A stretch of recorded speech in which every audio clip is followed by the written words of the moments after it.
자, 오늘 본문은 창세기 6장 1절에서 13절까지 말씀인데 찾아서 읽고 제목은 하나님과 동행하라는 제목으로 우리가 말씀을 나눌까 합니다.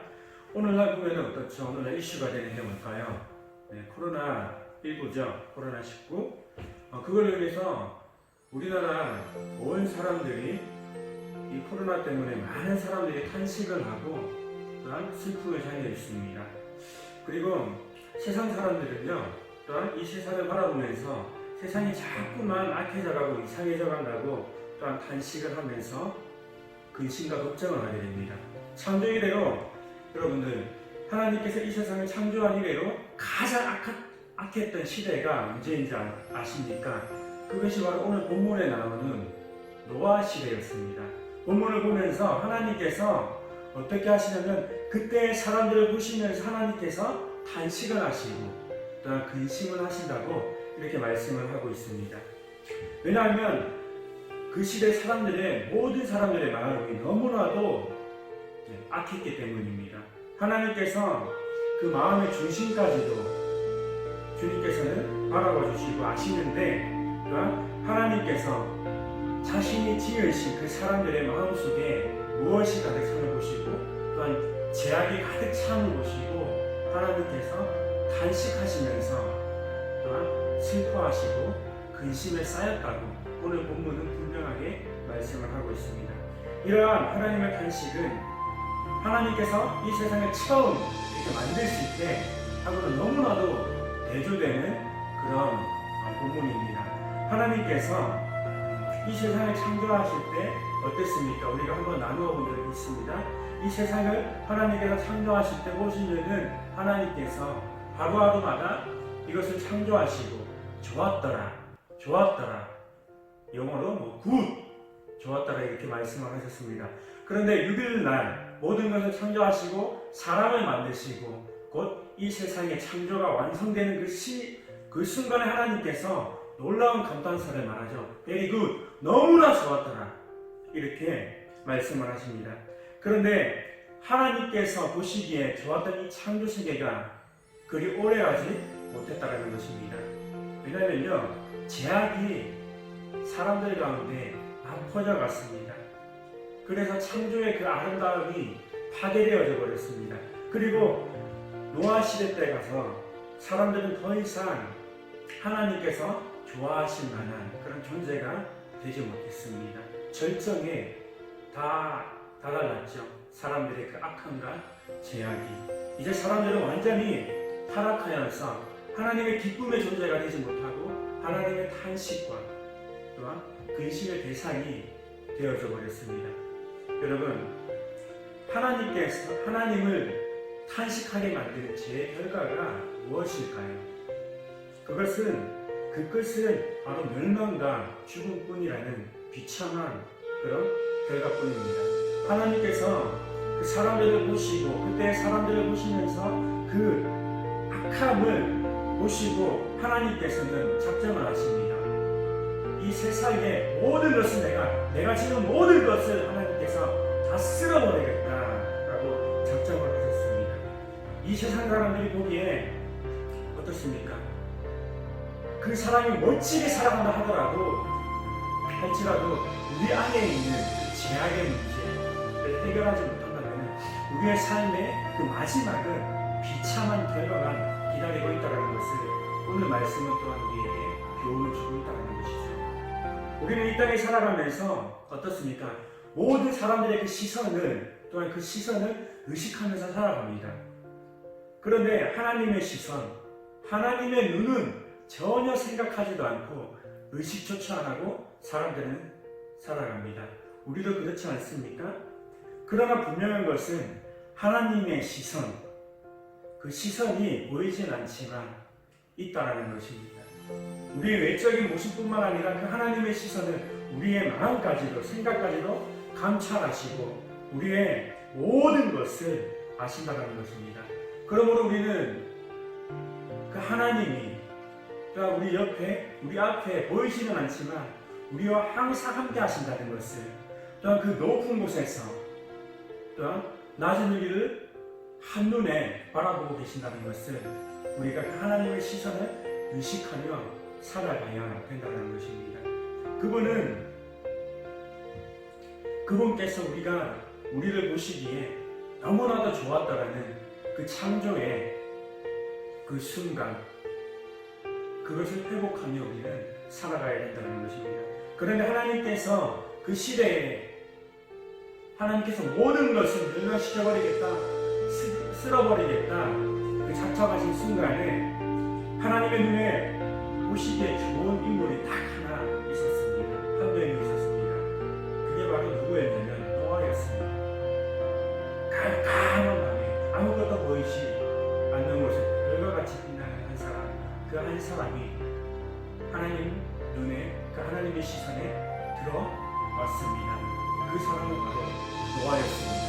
이 노아라고 하는 사람의 이름은 히브리어로 해석을 하자면 위로의 뜻이 담겨져 있습니다. 창세기 5장 29절에 노아의 아버지 라멕이 노아를 낳고 이름을 지었습니다. 지을 때 이런 말을 합니다.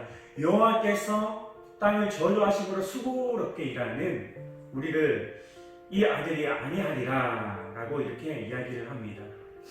아담의 죄로 인해서 이 땅에 노동하면서 수고하는데 너가 우리의 위로가 된다라는 의미로 라멕은 그 아들의 이름을 노아라고 이렇게 지었습니다. 그런데 노아는 아버지 라멕에게 위로가 될 뿐만 아니라 이 노아는 하나님께도 위로가 되는 그런 존재였던 것이죠. 하나님께서 노아에게 그래서 은혜를 입혀주셨습니다. 세상을 물로 심판할 때에 하나님은 그 노아를 선택하셔서 그를 살려주셨고, 또한 그뿐만 아니라 더 나아가서 그를 통해서 새로운 시대를 시작하고자 하나님께서는 그를 통해서 계획하고 계셨던 것입니다. 노아는 죄악으로 멸망받는 시대에 은혜를 입어서 구원함을 받은 자였습니다. 기억해야 될 것이 있습니다. 하나님께서 이 노아에게 은혜를 베푸신 것은 이 노아가 의인이고 당대의 완전한 자였기 때문입니다. 노아의 이러한 모습은 그 시대 동시대를 살아가는 사람들과는 정반대의 모습을 살아갔기 때문입니다. 다른 세상 사람들은 모두 하나님을 등지면서 그 세상의 가치관 속에 빠져서 살아갔습니다. 악한 가운데 있었는데 이 노아 한 사람만은 그렇지 않았습니다. 의롭고 안전한 모습을 유지하고 있었다고 성경은 말을 하고 있습니다. 노아가 다른 사람들과 달리 의롭고 완전한 사람이 될 수 있는 데에는 특별한 이유가 있습니다. 그것은 그가 잘나서가 아니었습니다. 그것은 바로 그는 하나님과 동행하였으며 라는 오늘 본문 말씀에 찾아볼 수 있다는 것이죠. 이 동행하다라는 말씀은, 이 동행하다라는 단어는 히브리어로 할라크라고 이렇게 합니다. 이 할라크라는 단어는 해석을 하면 같이 걷다, 교제하다라는 이런 뜻이 담겨져 있습니다. 노아는 누구보다 하나님과 함께 걸어감으로 의롭고 완전한 자가 될 수 있었다라는 것입니다. 다시 말하면 하나님과 함께함으로 인해서 그가 의롭게 되고 완전한 자가 되어졌다라는 것이죠. 사람은 함께 하는 사람, 함께 동행하는 사람에 의해서 영향력을 받으며 살아갈 수밖에 없습니다. 아무리 착한 사람이라도 악한 사람과 함께 지내며 그 악한 무릎에 함께 있으면 그 착한 사람도 악한 사람이 악한 영향을 받는다는 것이죠. 그런데 도리어 악한 사람이 이 착한 무리에 들어가서 살 때 어쩌죠? 그 사람은 도망가거나 또한 그 착한 무리에 그 선한 영향력을 받아서 변화되어 살아간다는 것이죠. 착한 사람도 바꾸어질 수 있다는 것이죠. 그런데 하나님과 함께하는 사람, 하나님과 늘 날마다 동행하는 사람, 그 사람은 어떻게 될까요? 의인으로 변화될 수밖에 없다는 것입니다. 노아가 의롭고 완전한 사람으로 은혜를 받을 수 있었던 것은 노아 자신의 그 성품에서 나온 것이 아니라 전적으로 하나님과 함께하면서, 하나님과 함께 어디를 가든지 하나님과 함께 동행하여서 였기 때문이라는 것이죠. 이 세상을 살아갈 때 우리가 관심을 갖고 집중해야 될 것이 있습니다. 그것이 바로 무엇이냐? 하나님과 동행하기를 우리가 집중하며 살아가야 한다는 것입니다. 그것이 열심을 내는 것입니다. 어떤 유명한 사람과 내가 친해져야 되겠다. 그 연결고리를 맺어야 되겠다. 라는 것이 아니라 하나님과 연결고리를 맺고 그 하나님과 동행하는 사람, 그 동행하는 사람으로 우리가 살아가는 것이 우리가 할 수 있는 최고의 선행이라고 저는 믿어 의심치가 않습니다. 문명이 발전한다고 해서 사람이 변화가 될까요? 결코 아니죠. 사람은 문명이 발전한다고 하더라도 똑같습니다. 그리고 여러분 우리가 핸드폰을 봐도 어떻습니까? 옛날 2G부터 시작했죠. 그래 맞나요? 2G, 3G, 4G 지금은 뭐죠? 5G. 네. 이처럼 세상은 어떻게 변화될지 모릅니다. 그러나 세상이 마치 빛처럼 빠르게 변화된다 할지라도 죄악으로 가득한 그 사람의 마음까지도 변화가 될까요? 전혀 그렇지 않습니다. 그런 것을 우리가 알지 않습니까? 과거의 그 뭐죠? 메모지상주의 현재에도 있죠. 지금도 많이 있습니다. 그리고 우리나라에 세계 1등하는 것이 있습니다. 뭘까요? 참 많이 있어요. 초고속 인터넷 세계 1위, 교육열 세계 1위, 또 스포츠적으로 볼 때 쇼트트랙, 양궁 세계 1위. 그리고 또 한 가지 있죠. 이 외모지상주의를 너무나 따라가다 보니까 뭐죠? 인구대비 성형 수술 비율 세계 1위. 계속해서 성형 수술이 해마다 우리나라는 너무나도 증가하고 있습니다. 너무나도 발전해서 해외에서 원정와서 성형수술하고 확인하라고 돌아가는 이런 나라입니다. 여러분 그렇다면 저 사람의 얼굴을 이쁘게 다듬어서 김태희 이런 애들로 바꿔진다, 이쁘게 바꿔놨다 해서 그 사람 마음까지도 이뻐질까요? 결코 아니라는 것이죠. 약은 뭐죠? 약사에게 가야만 우리가 약을 지을 수 있죠.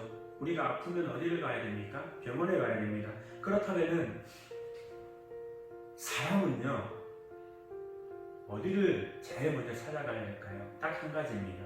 우리를 만드신, 우리를 창조하신 하나님께 먼저 찾아가야 한다는 것입니다. 창세기 6장 9절 말씀 제가 읽어드리겠습니다. 같이 읽으면 좋겠습니다.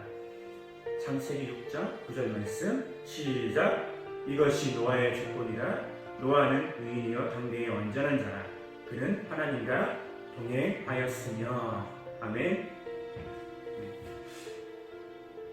노아가 하나님께로부터 은혜를 입고 온전하고 의로운 자라 인정을 받는다는 것을 방금 읽은 말씀 9절에서 우리가 찾아볼 수 있다는 것이죠. 이 후반절 말씀입니다. 이 후반절 말씀을 쉬운 성경으로 보면 이렇게 말씀을 하고 있습니다. 뭐냐면은 노아는 하나님의 뜻을 따라 하나님과 함께 살았습니다 라고 이렇게 말씀하고 있다는 것이죠. 뭐죠? 즉 노아는 뭐죠? 하나님과 동행하며 뭐죠? 함께 살았던 사람입니다. 한 가지 뜻을 정하고 또 한 가지 뜻을 따라서 같이 하는 것, 같이 가고 같이 걷는 것, 함께 하는 것이 이 동행이라는 뜻입니다. 창세기 10장 5절 말씀 또 함께 읽어보겠습니다. 시작. 노아가 여호와께서 자기에게 명하신 대로 다 준행하였더라. 노아가 하나님께 은혜를 입고 구원에 이를 수 있었던 것은 하나님과 동행하는 삶을 살았기 때문입니다.